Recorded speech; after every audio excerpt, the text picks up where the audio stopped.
आपका हमारे YouTube channel exam helper में आप सभी का हार्दिक स्वागत और अभिनंदन है। साथियों, हम बात कर रहे हैं आरपीएससी पीवाईक्यू सीरीज यानी कि previous year question. RPSC second grade के स्पेशली ओरिएंटेड है, लेकिन मैं गारंटी दे रहा हूँ आरपीएससी एवं अन्य भर्ती परीक्षाएं जैसे कोई सी भी हो, जिस प्रकार आप ले लीजिए नवोदय, एनवीएस या फिर केवीएस या फिर अन्य कोई सी भी भर्ती परीक्षाएं जो कि साइंस एवं उनसे रिलेटेड है, हम सभी करके एक एक करके सभी पुराने प्रश्नों को, ओल्ड पुराने प्रश्नों को, जो कि पुराने प्रश्न पूछे गए उनको समझते हुए आगे बढ़ेंगे या आपकी तैयारी को एक तरफा धार देंगे और सिलेक्शन आपका सुनिश्चित करवाएंगे। तो साथियों, एकदम स्टडी ओरिएंटेड हमारा चैनल है। फालतू की कोई बकवास नहीं करते हुए हमने अब तक 3 वीडियो इस सीरीज़ के डाल दिए गए हैं, आप उनको ज़रूर जाके देखें। सिलेबस से रिलेटेड अगर कोई आपकी क्वेरी हो तो उसके लिए हमने एक रामबाण तोड़ के नाम से एक सीरीज़ बनाई है, जो कि हमने वो डाल दी गई है। रामबाण तोड़ के नाम से एक सीरीज़ है साथियों, वो आप ज़रूर जाकर देखें। तो साथियों, ये थी एक रामबाण तोड़ जो कि बहुत ही ज़्यादा परीक्षार्थियों में चर्चित है। उसके अलावा साथियों, आज की इस वीडियो को हम कैरी करते हुए उससे पहले मैं आपको बता दूं, यदि आपको हमारा चैनल सही लगे तो अपने दोस्तों के साथ शेयर भी करें और चैनल को सब्सक्राइब भी जरूर करें। तो आज की सीरीज़ का पहला प्रश्न आ गया है, प्रोटीन के अम्लीय जल अपघटन से बनते हैं डी अमीनो अम्ल, डी एल अमीनो अम्ल, बीटा अमीनो अम्ल, एल अमीनोल। तो साथियों, ये सच है कि जब प्रोटीन का अम्लीय जल अपघटन कराते हैं तो फिर अपन को एमिनो एसिड यानी कि एमिनो एसिड अम्लीय अम्ल, अमीनो अम्ल प्राप्त होते हैं। लेकिन साथियों, ये ऑप्शन था आरपीएससी ने कर दिया था प्रश्न डिलीट, अतः ये प्रश्न आरपीएससी की तरफ से हो गया था डिलीट। अब बात करते हैं साथियों अगले प्रश्न की। अगला प्रश्न साथियों है, रक्त की पीएच का मान क्या है, यानी कि रक्त कौन सा रक्त है साथियों। यहाँ पर ह्यूमन ब्लड की बात की गई है जो कि मानव में मिलता है। तो सामान्यतः रक्त की जो पीएच होती है वो होती है 7.0, नहीं 4.5, नहीं ऑप्शन नंबर 8.5, ऑप्शन नंबर 2 यहाँ पर 7.4 यहाँ पर ब्लड की जो पीएच है साथियों 7.4 होती है। बड़ा ही आसान सा प्रश्न था। अगला प्रश्न साथियों आपकी स्क्रीन पर है, वो है लिंडलार्स कैटलिस्ट कौन सा है, यानी कि लिंडलार जो अभिकर्मक है साथियों वो कौन सा है। तो यहाँ पर पहला ऑप्शन है पीडी पैलेडिक चार हाइड्रोजन। तो पीडीएस टू यहाँ पर आपको पता है पीडीएस टू किस काम आता है, यहाँ पर हाइड्रोजनीकरण में आता है। PDBSO four barium sulphate, sodium liquid ammonia और पैलेडिक रक्त यहाँ पर CaCO3 और PbOH का होल ट्वाइस। तो साथियों, यहाँ पर ये जो 4 ऑप्शन आपके सामने देख रहे हैं, जिनमें जो लिंडलार अभिकर्मक है वो जाना जाता है साथियों यहाँ पर पैलेडियम कैल्शियम कार्बोनेट या फिर PdOA का होल ट्वाइस। और साथियों, इसके अलावा जो PdBSO4 है इसे क्या कहते हैं, ये आप कमेंट करके बॉक्स में ज़रूर निकालें। जो साथी इसका आंसर देगा उसको हमारी तरफ से होगा एक स्पेशल बोनस इनाम, जो कि आप देखते हैं चौंक जाएंगे।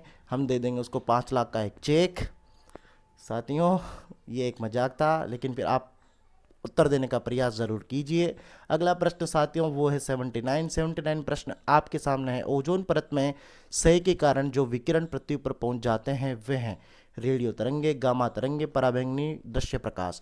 तो साथियों, इसका सही आंसर है वो है अल्ट्रावायलेट यूवी रेज जो है साथियों वो यहाँ पर ओजोन परत में जो डिप्लीटेशन होता है, यानी कि ओजोन परत में जो नुकसान होता है उसके कारण ये सीधे धरती पर पहुंच जाते हैं। और यूवी रेज के कारण ही साथियों यहाँ पर जो स्किन कैंसर है वो अन्य बीमारी यहाँ पर जनरेट होती है। तो यूवी रेज इसका सही आंसर हो जाएगा ऑप्शन नंबर 4। अगला प्रश्न साथियों यहाँ पर आ गया है ग्रीन हाउस से संबंधित। हरित गृह प्रभाव निम्नलिखित में से किस गैस के कारण होता है, यानी कि ग्रीन हाउस इफेक्ट जो है वो किस गैस से होता है, NO2 से, CO से, NO से और CO2 से। तो साथियों, यहाँ पर आपको बड़े ही सरलता के साथ एक ऑप्शन है जो कि बहुत चर्चा में रहता है, वो है CO2 वो गैस है जो कि ग्रीन हाउस प्रभाव के लिए मुख्य जिम्मेदार मानी गई है। अतः इसका आंसर हो जाएगा आंसर नंबर 4। अगला प्रश्न है साथियों XEF6, यानी कि जिनोन XEF6 जो का पूर्ण जल अपघटन जो है वो क्या देता है। तो साथियों, ये देता है जिनोन ट्राई ऑक्साइड जो देता है। जिनोन ट्राई ऑक्साइड अपन ऑप्शन में ढूंढेंगे। अरे भाई ये रहा तीसरे नंबर का ऑप्शन जिनोन ट्राई ऑक्साइड है। यानी कि आपको ध्यान है, जब हेलाइड का एक्सी के साथ कोई भी हेलाइड का एक्सी के साथ जो यौगिक होता है साथियों, जब उसका पूर्ण जल अपघटन करवाया जाता है, यानी कि कंप्लीट हाइड्रोलाइसिस जब करवाया जाता है, तो साथियों वो देता है ऑक्साइड, ट्राई ऑक्साइड वहाँ पर बनता है। तो इसका सही आंसर क्या हो जाएगा, सही आंसर मेरे दोस्तों यहाँ पर हो जाएगा XeO3। अब अगला प्रश्न है साथियों, वो है XeO F4 में Xe की संकरण अवस्था और आकृति क्या होगी। तो साथियों यहाँ पर आपको संकरण अवस्था भी बतानी है और आकृति भी बतानी है। अब एक बार मैं आपको बता दूं, अगर आप ये चारों ऑप्शन देखेंगे तो इसमें सिर्फ आपको संकरण देखना है, आकृति की जरूरत नहीं है, क्योंकि अगर आपने संकरण सही से निकाल लिया तो आकृति देखने की आवश्यकता नहीं है, आपका ऑप्शन वैसे ही सही हो जाएगा। तो सबसे पहले अपन इस पर संकरण निकाल लेते हैं। बेसिक तरीका, वैसे कई आजकल संकरण के कई एडवांस तरीके भी है, एडवांस ट्रिक भी है। तो संकरण का सबसे पहले बेसिक तरीका आप देख लीजिए, 1 2 3 4, यानी कि 4 हो गए अपने यहाँ पर फ्लोरीन। और संकरण निकालने का अपन क्या जोड़ते हैं, एक तो जोड़ते हैं लोन पेयर और साथ ही यहाँ पर सिग्मा बंधों की संख्या और लोन पेयर को जोड़कर हम संकरण। तो साथियों जैसा कि आपको ध्यान है कि जिनोन के पास 8 इलेक्ट्रॉन है, तो 4 तो यहाँ पर फ्लोरीन से बन गए, 2 यहाँ पर ऑक्सीजन से बन गए, 2 इलेक्ट्रॉन जो बचे साथियों वो बनेंगे अपने लोन पेयर। तो लोन पेयर हो जाएगा साथियों जिनोन के पास 1, और सिग्मा बंधों की संख्या यहाँ पर हो गई है साथियों 4 और 1 5, एक ऑक्सीजन का, तो 5 सिग्मा बंध, और ये 5 तो हो गई सिग्मा बंध और 1 हो जाएगा लोन पेयर। तो साथियों लोन पेयर और सिग्मा बंध की संख्या हो गई, दोनों को मिलाकर हो जाएंगे 6। अब देखते हैं 6 किस में आएगा, तो sp3d2 मुझे दिख रहा है, यानी कि 3 और 1 4 और 2 6, तो यही आंसर हो जाएगा। स्क्वायर पिरामिडल यहाँ पर इसकी शेप होती है, तो सही आंसर मेरे दोस्तों इसका चला जाएगा ऑप्शन नंबर 2। अब साथियों अगला प्रश्न 83 नंबर का आ रहा है। उससे पहले मैं आपको एक बार फिर से बता दूं, PYQ सीरीज जो है साथियों आपकी तैयारी में बहुत ही हेल्पफुल रहेगी। इससे आपको पता लगता है कि प्रश्नों का स्तर क्या आता है, कितनी गहराई कितनी डेप्थ में जाके आपको पढ़ना है। तो एक स्मार्ट स्टडी प्लानिंग बनाने के लिए आपके लिए एक मददगार है। तब तेरे दोस्तों के साथ शेयर जरूर करें, चैनल को सब्सक्राइब करें और अपने दोस्तों के साथ शेयर भी करना ना भूलें, और टेलीग्राम से भी जुड़ जाएं। ऑक्सीमोग्लोबिन में उपस्थित संक्रमण धातु और उसकी ऑक्सीकरण अवस्था क्रमशः हैं। ऑक्सी हीमोग्लोबिन साथियों 2 प्रकार के हीमोग्लोबिन होते हैं। जब हीमोग्लोबिन यहाँ पर आपको पता है ऑक्सीजन से बाइंड कर लेता है तो उसको बोलते हैं ऑक्सी हीमोग्लोबिन, जो कि यहाँ पर पूछा गया है। और जब वो ऑक्सीजन से बाइंड नहीं करता है तो उसको अनऑक्सी हीमोग्लोबिन बोलते हैं। तो यहाँ पर उसमें कौन सी संक्रमण धातु मिलती है, कॉपर, मोलिब्डेनम, कोबाल्ट, आयरन। तो अपन को सभी को पता है कि जब ऑक्सी हीमोग्लोबिन जब बनता है तो उसमें आयरन मिलती है, तो आयरन है, तो डेफिनेटली आंसर हो जाएगा ऑप्शन नंबर 1। और आयरन कौन सी अवस्था में मिलता है, +3 अवस्था उसकी ऑक्सीडेशन स्टेट होती है, तो इस बात का आप ध्यान रखना। अगला प्रश्न साथियों यहाँ पर अधोलिखित यौगिकों में से अनुचुंबकीय और रंगीन कौन सा है।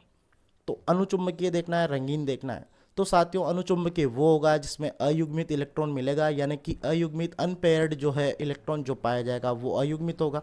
तो साथियों वो है ऑप्शन यहाँ पर VOSO4। तो साथियों ये जो है कलरफुल यौगिक है और साथ ही इसमें अयुग्मित मिलता है, अतः ये अनुचुंबकीय भी व्यवहार दर्शाता है। अब अगला जो ऑप्शन है आज की सीरीज का साथियों वो है 85, वो है संकुल आयन जिसके केंद्रीय धातु परमाणु में कोई D इलेक्ट्रॉन नहीं है। तो साथियों D इलेक्ट्रॉन वो कौन सा संकुल आयन है जिसमें केंद्रीय धातु परमाणु में, यानी कि सेंट्रल मेटल एटम में कोई भी D इलेक्ट्रॉन नहीं है। तो D इलेक्ट्रॉन उसमें नहीं मिलेगा साथियों मेरे दोस्तों जिसमें यहाँ पर जो सबसे ज़्यादा अपनी मोस्ट जो कि उसकी ON स्टेट होगी, यानी कि ऑक्सीडेशन जो स्टेट होगी साथियों ON नंबर होगा, ऑक्सीडेशन जो स्टेट होगी सबसे हाईएस्ट ऑक्सीडेशन स्टेट होगी उसमें होगा। तो साथियों पहला ऑप्शन अपन चेक करते हैं, यहाँ पर है MnO4-, MnO4 की माइनस में यहाँ पर Mn की अपन को ऑक्सीडेशन स्टेट निकालनी है। तो साथियों ऑक्सीजन की हो जाएगी यहाँ पर -8, क्योंकि 2 होती है तो -8 जोड़ लिया, यहाँ पर हो जाएगा -1 जिसको अपन कर देंगे +1, x का निकालना है, सॉरी -1 यहाँ पर दिया हुआ है, सॉरी एक बार फिर से गलत हो गया, थोड़ा ध्यान से समझ लीजिए। तो यहाँ पर Mn और तो -8 और यहाँ पर माइनस में दिया तो -1, यहाँ पर x का निकालना है, ये इधर जाएगा तो आ जाएगा -7। तो यहाँ पर इसकी Mn की जो साथियों यहाँ पर आई है वो आई है +7। तो Mn की जो ऑक्सीडेशन स्टेट हो गई वो है +7, यानी कि हाईएस्ट यहाँ पर ऑक्सीडेशन स्टेट है वो Mn की। तो Mn का जो साथियों आपको पता है कि इसका D जो इसका कोष है वो यहाँ पर खाली हो जाएगा, यानी कि कोई भी D इलेक्ट्रॉन इसमें नहीं बचेगा। तो साथियों पहला ही ऑप्शन अपने यहाँ पर करेक्ट हो जाएगा। वैसे तो अपन को सबको एक एक को चेक करना पड़ता, लेकिन यहाँ पर पहला ही ऑप्शन अपना सही निकल गया, तो अपन को यहाँ पर एक सुविधा मिल गई। अब साथियों चलते हैं यहाँ पर लेंथ नाइट से क्वेश्चन आया है। लेंथ नाइट से हर बार क्वेश्चन पूछे गए हैं, अब की बार भी लेंथ नाइट से क्वेश्चन आया था। पहला प्रश्न लेंथ नाइट से है यहाँ पर, ये लेंथ नाइट के यहाँ पर कुछ तत्व दिए हुए हैं इनको आपकी इनको ये जो है सभी इनकी +3 ऑक्सीकरण अवस्था में आपको पता है, क्योंकि सबसे कॉमन जो ऑक्सीडेशन स्टेट होती है वो +3 लेंथेनाइड में मिलती है। आयनिक त्रिज्या के आधार पर आपको इनको व्यवस्थित करना है कि सबसे ज़्यादा आयनिक रेडियस किसकी होगी। तो आपको पता है कि इन दोनों में देखते हैं, इन दोनों में देखते हैं, इन दोनों में देखते हैं, चारों ऑप्शनों को अपन चेक करते हैं। तो साथियों मेरे को पता है कि सीने पर नदियां प्रेम की समाई यूं गदगद तब दिल हुआ। उससे पहले ये है 57 नंबर का मेरा एटम, यानी कि सबसे ज़्यादा रेडियस किसकी होगी, सबसे ज़्यादा रेडियस होगी अपने एल की, क्योंकि आपको पता है कि जब अपन L2 राइट चलते हैं यानी कि लेफ़्ट से राइट चलते हैं तो आपको ध्यान है कि साथियों यहाँ पर जो परमाणु की जो त्रिज्या है वो साथियों घटती है, और तो इसलिए जो लेफ्ट वाला जो पोर्शन होगा यानी कि उसकी यहाँ पर उसकी जो है उसकी परमाणु त्रिज्या अधिक होती है। तो साथियों यहाँ पर देखती है ये जो 57 नंबर का ऑटोमिक नंबर वाला जो साथियों यहाँ पर अपने पास एल हैं तो इसकी सबसे ज़्यादा होगी, तो इसकी सबसे ज़्यादा, तो इसकी नहीं होगी, इसकी नहीं होगी। इन दोनों में से अपन को चेक करना पड़ेगा। सीने पर नदियाँ प्रेम की समाई, प्रेम यानी कि सीने पर नदियाँ, तो ये ऑप्शन इसका सही होगा। उससे पहले मैं आपको दिखा दूँ एक और झलक। तो ये जो आप स्क्रीन पर देख रहे हैं यहाँ पर एल की सबसे ज़्यादा दिखाई गई है, L+3 की 1.06। उसके बाद साथियों यहाँ पर आता है सी की 1.034। उसके बाद PM आता है, फिर उसके बाद अपना यहाँ पर DY TB GD EU आते हैं। तो साथियों इस कृपा ये एक सीरीज थी जो कि हमने देखा और अपना ऑप्शन यहाँ पर सही निकल गया। अब चलते हैं अपन अगले प्रश्न की। फिर से अगला प्रश्न साथियों हमारे पास आ गया है, ये भी लेंथ एंड से संबंधित है। अब की बार इन्होंने पूछ लिया यूरोपियम का इलेक्ट्रॉनिक विन्यास क्या है। साथियों मैं बता दूं, एक तो इलेक्ट्रॉनिक विन्यास है और यहाँ पर एटॉमिक रेडियस परमाणु त्रिज्या से, इनके ऑर्डर से हमेशा प्रश्न पूछे गए हैं। तो साथियों लेंथ एंड से यही प्रश्न बनते हैं। अब इसलिए हम एक बार सभी के इलेक्ट्रॉनिक विन्यास देख लीजिए। इसमें भी उन्हीं का पूछा जाता है जो कि थोड़ा वो डिस्टर्ब होता है। तो डिस्टर्ब यहाँ पर अपना यूरोपियम है। यूरोपियम का जो है इलेक्ट्रॉनिक विन्यास क्या होता है वो मैं इसलिए अब आपको ले चलता हूँ लेंथ एंड के सभी तत्वों का इलेक्ट्रॉनिक विन्यास देखने के लिए। तो साथियों ये जो चार्ट आप स्क्रीन पर देख रहे हैं ये है लेंथेनाइट का यहाँ पर इलेक्ट्रॉनिक विन्यास वाला टेबल, जो कि इसमें लेंथेनम जो है साथियों L है, उसका यहाँ पर 5d6s2। और उसके बाद साथियों यहाँ पर सीरियम आता है। सीरियम का है आप देख रहे हैं 4f1 5d1 6s2, जो कि मैं आपको स्क्रीन को बड़ी करके दिखा देता हूँ। उसके बाद साथियों यहाँ पर आता है पी आर का सीने पर नदियाँ समाई। इस प्रकार इसको याद करते हैं, ये इसके ट्रिक है 4f3662। उसके बाद ND यानी कि नियोडायनियम, तो उसके साथ ही 4f4 6s2। तो यहाँ पर 6s2 भरना चालू हो चुका है और 4f की सीरीज में यहाँ पर इलेक्ट्रॉन भर रहा है। उसके बाद अपन चलते हैं EU पर। EU यहाँ पर 63वें नंबर का है, 63, जो कि अब मैं प्रश्न में पूछा गया है। तो बढ़ते बढ़ते हम आ गए हैं साथियों यहाँ पर 4f7 6s2, जो कि हमारा ऑप्शन में सही राइट आंसर हो जाएगा। 4f7 और 6s2 यहाँ पर अपना सही आंसर हो जाएगा। उससे पहले हम आगे बढ़ते हैं 64वें नंबर का साथियों, जो कि है वो भी यहाँ पर बहुत बार पूछा गया है। 64वें नंबर के को भी आप ज़रूर देख के जाएं। 64वां नंबर आपके सामने है GD मेरा दोस्त। GD का है 4f7 5d1 6s2। तो ये GD का है 64वें नंबर का। उसके बाद 65 TB ये भरते हुए चला जाएगा। अब इसके बाद 4f8 नहीं आएगा, सीधा 4f9 आ जाएगा। फिर 4f10 6s2, 4f11 6s2, ER का फिर 4f12 6s2। इस प्रकार ये चलता जाएगा। आपको फिर से ध्यान रखना है यहाँ पर 70 और 71 पर YB और लूटीटीएम का ध्यान रखना है, लूटेटीएम का ध्यान रखना है। YB और LU जो है साथियों वो फिर से यही गड़बड़ हो जाएगी 63 और जो 64 में जो हुई, यानी कि 4f7 और 6s2 में यानी कि एक पहले भर गया, उसी प्रकार यहाँ पर भी एक पहले भर जाएगा। 4f14 और 6s2 उसी प्रकार साथियों यहाँ पर ये सिलसिला आगे बढ़ जाएगा। ये आप देख रहे हैं एक तो इन दोनों का 70 और 71 और 63 और 64, इन दोनों का विशेष ध्यान रखना है। अधिकतर परीक्षाओं में इन चारों को पूछा गया है, तो इन चारों में से ही प्रश्न बन जाता है। तो ये था एक अगला प्रश्न जो कि हमने पूरा पोस्टमार्टम करके अच्छे से समझ लिया है। इस टेबल को आप जरूर पढ़ के जाए, इस टेबल को जरूर देख के जाए।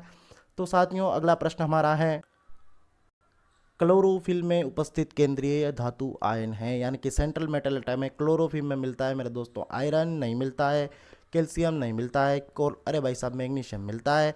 तो Mg आ जाएगा, Mg सीधा आंसर हो जाएगा 88 का आंसर नंबर 2। अगली एक अभिक्रिया दे रखी है, लेकिन अभिक्रिया से ज़्यादा इन्होंने जो इसकी लाइन है वो देख ली ना। अभिक्रिया में ये एक रिएक्टेंट है और ये इन्होंने टेम्परेचर दे दिया है, इतने इतने अभिक्रिया पर ये प्रोडक्ट यहाँ पर मिल रहा है। लेकिन इनकी जो आप लाइन पढ़ेंगे तो आप ऐसे ही सोल्व कर देंगे। उपरोक्त अभिक्रिया में जल की सांद्रता को दुगना कर दिया जाए तो अभिक्रिया का वेग पर प्रारंभिक वेग पर प्रभाव पड़ेगा न पड़ेगा, यानी कि जब आप H2O की सांद्रता डालेंगे तो इस पर कोई प्रभाव नहीं पड़ेगा, तो ये अपरिवर्तित रह जाएगा। तो साथियों मेरे दोस्तों ये हो जाएगा आंसर नंबर 3। उसके बाद अगला ऑप्शन जो है वो यहाँ पर 90 नंबर का आया है। तो साथियों उससे पहले मैं आपको बता दूं आज के यहाँ से फिर हम 90 से हम आगे कैरी करेंगे 89 तक। आज के हमारी ये सीरीज़ थे, इसके बाद फिर हम आगे के क्वेश्चन अगली सीरीज़ में देखेंगे। तो साथियों ये था आज का हमारा वीडियो, जो कि थोड़ा छोटा है क्योंकि मुझे थोड़ा आज काम है, इसलिए मैं थोड़ा आज आगे नहीं प्रोसीड नहीं कर पा रहा हूँ। अपने दोस्तों के साथ आप इसको चैनल को शेयर करें, सब्सक्राइब करें। थैंक यू मेरे दोस्तों। और कमेंट करके कोई भी बात आपको समझ में नहीं आए तो कमेंट करके ज़रूर बताएं। थैंक यू दोस्तों।